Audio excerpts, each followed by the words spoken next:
Good afternoon আমার মিষ্টি বন্ধুরা। বহু দিন বাদে তোমাদের কাছে ফিরে এসেছি। না আসার কারণটা অনেক কিছু রয়েছে মাঝখানে, তো সেটা নয় একদিন তোমাদের সামনে একদম আমি লাইভে এসে বলবো।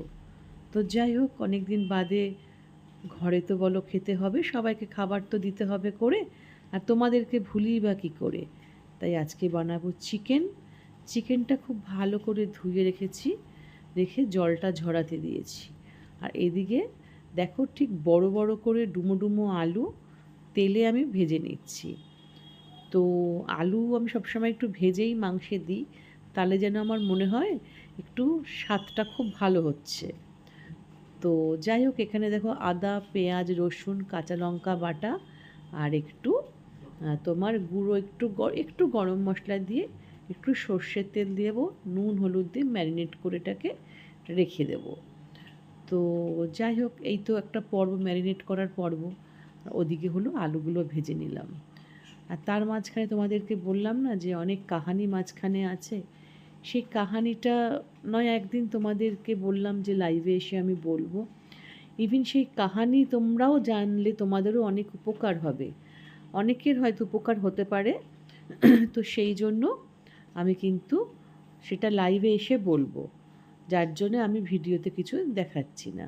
তা মাখছে কিন্তু মাংসটা আমার হাজব্যান্ড, কারণ প্রথমে উনি বলেছেন যে রান্নাটা দাদাই করবে।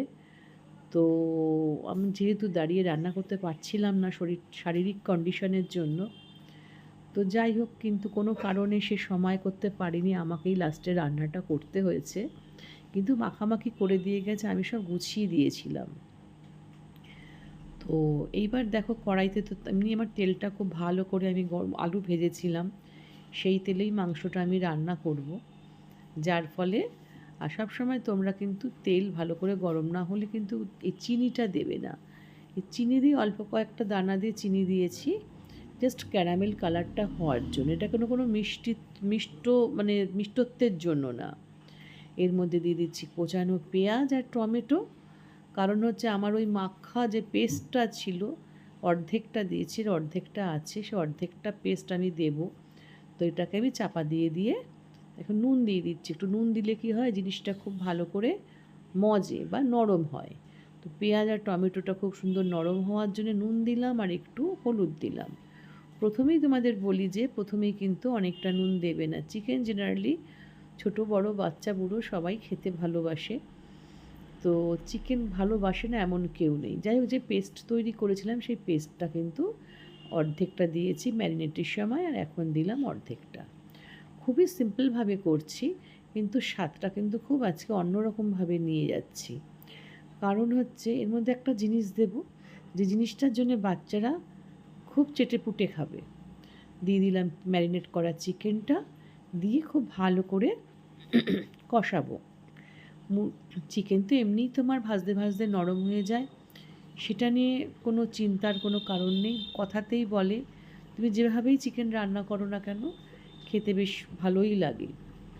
তো যাই হোক, এটাকে আগে ওলট পালট করে নিচ্ছি।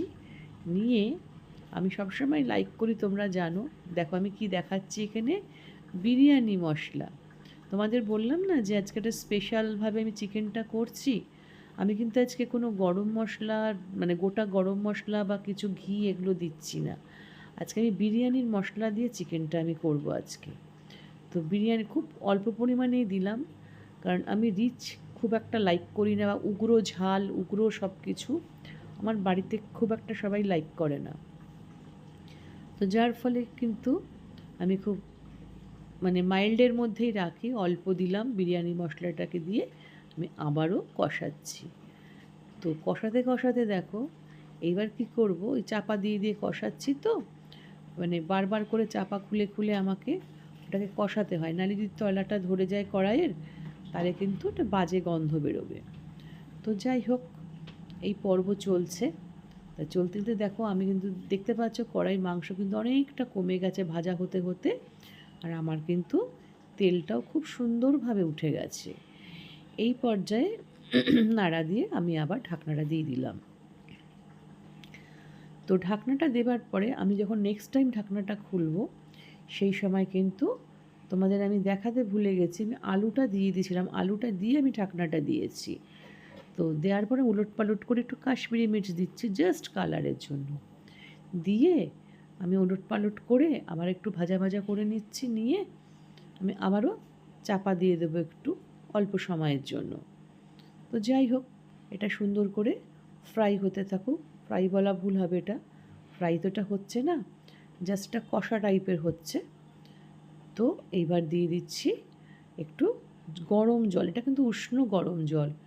জলের পরিমাণটা তোমরা বুঝে দেবে, কারণ যে বাড়িতে যেরকম হেড রয়েছে, যে কজন লোক আছে, সেই মেজারমেন্ট অনুযায়ী দেবে। আর আমার আলু কিন্তু প্রায় অলরেডি অর্ধেকটা ভাজা হয়েই গেছে। জাস্ট যখন ঝোলটা ফুটবে আমি ফ্লেমটা হাই করে দিয়েছি, দিয়ে সঙ্গে সঙ্গে কিন্তু নরম হয়ে যাবে। তাই পুরো চাপা দেবে না, আমি কিন্তু হালকা চাপাটা খোলা রেখেছি। কারণ চিকেন কি হয়, বেশি চাপা দিলে তোমার একদম মাংস হাড়ের থেকে ছেড়ে বেরিয়ে যায়, আলু গলে যায়। যার জন্য আমি কিন্তু একদম কখনোই কী করি, আমি দেখো এই দেখো কাত করে রেখেছি, দেখেছো ঢাকনাটা, আমার কিন্তু ফুল রেডি। তা তোমাদের কার কার বলো এরকম বিরিয়ানি চিকেন খেতে ভালো লাগে, বা যে যেটা নাম দিতে পারো। আমি যেহেতু বিরিয়ানি মশলা দিয়ে করেছি সেই জন্যই বললাম। তো যাই হোক, যদি এরকম তোমাদের ভালো লেগে থাকে অবশ্যই তোমরা বাড়িতে করে খেও। অবশ্যই তোমাদের সামনে তোমাদের মিষ্টি দিদি একদিন আসবে। আর তোমরা ভালো থেকো, সুস্থ থেকো, সাবধানে থেকো, নিরাপদে থেকো। আবার আসবো তোমাদের কাছে নতুন একটা জিনিস নিয়ে।